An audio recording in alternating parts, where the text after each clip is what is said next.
Hello, Serge here. I'm with Derek Hardy, who's our Director of Operations in West Coast, California. Yep. He's in San Clemente out at Talega Golf Club. And Derek, I think we ended up with a pretty good golf school. Yeah, me too. I mean, in 3 days, I think these people have improved tremendously. Yeah, and we had some guys that needed some work. And the biggest problem they all had was they thought the golf swing was supposed to be doing the Watusi or something. I mean, they had those left knees going like crazy, getting into spine tilts and clubs going forward and back, and then conversely, as we've already said in the first day, is every one of them had bad alignment, which that left knee stuff didn't help. And then with the bad alignment, either being left trying to force the ball to the right or right pulling it to the left, their finishes were terrible, balance was bad, and we got them now where they got the legs pretty much under control, and we get into a good finish. You know, the thing that I noticed probably more than anything though is that when we first started, there was a lot of attention on the backswing. They all think that they have backswing problems, and it didn't turn out to be that.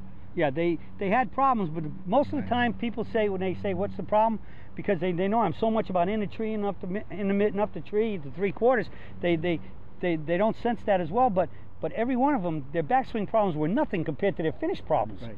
So with the alignment and everything else, they got better. But the big thing I usually do it at the end of a lot of lessons in the last day, and I brought you over because I wanted you to hear me with their answers, is I do what I call my body movement meter test. I tell them that on a scale, and you can do this at home, make a scale of 1 to 20, and if you've been working on your swing for a while, and the swing you originally started with is a 10 in your body movement in the backswing. And the new swing they had right now where they were at, I said, if your new swing is more movement, give me a number between 11 to 20 in terms of 10% increments.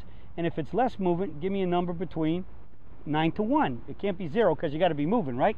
So 9 to 1. And what am I looking for all the time? A higher number or a lower number? If I did my job and they did their job and heard it right and did it right, they're looking for a lower number. And we had everybody go at least, say, 50% less movement. I'm saying, hallelujah, that's good. And they all went about 50% movement. And then the next thing I do, right, every one of them was 50%, and I said, where do you think you saved that 50%? And they said, getting rid of this. Absolutely, that's the #1 place. Wide knees out with pressure, that's our trademark. That's what gives you the limited turn and the 3/4 swing.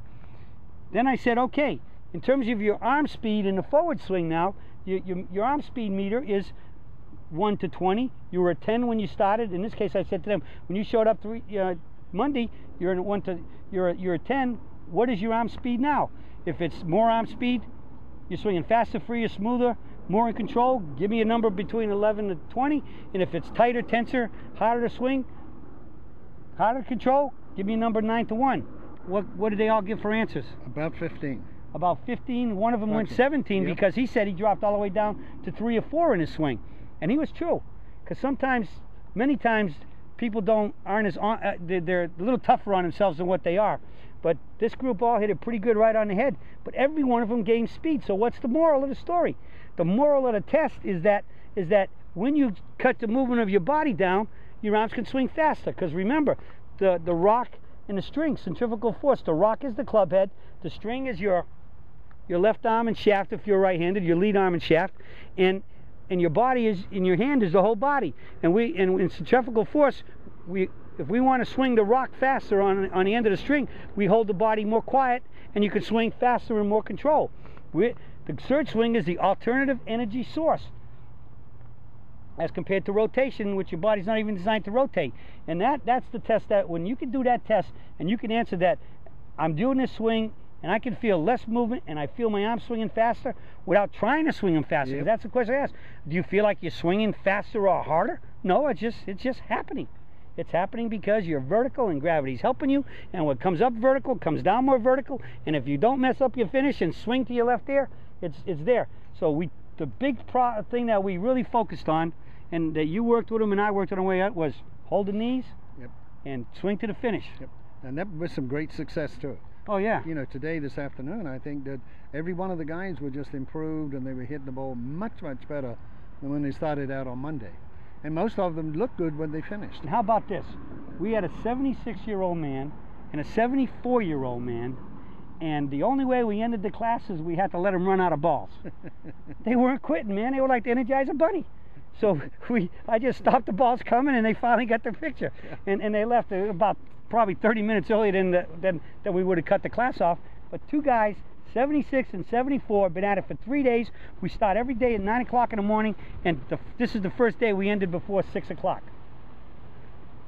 See how many 74 and 76 and 74-year-olds can do that with a rotational swing. That's right. The surge swing is the body-friendly swing, but keep level and swing to the tee finish, recoil and relax.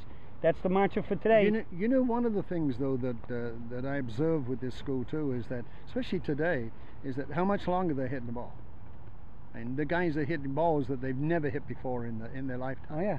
And it was all because of that single clean swing. Solid is always going to go farther, and it's going to go farther if it's straight, because even if you hit it 250 yards going this way, 220 that way would still be longer between you and this flag. So, but they were hitting it longer because they're all hitting it much straighter. Since I've been teaching this thing, and I've been teaching golf for a long time, there's three things that I notice with it. One, more consistency. They hit the ball solid, and they hit it straighter. Now you take those three things there, you got a pretty good golf game. What more does anybody want? That's right, exactly. So it's good. It. I guess it's the answer. Thanks, well, Serge. From Derek and Don at the Golden Bear Golf Learning Center in wherever we're at. It's outside of Dallas someplace. I can never remember. Carrollton. In Carrollton, Texas. We're signing off, and we'll be talking to you again soon.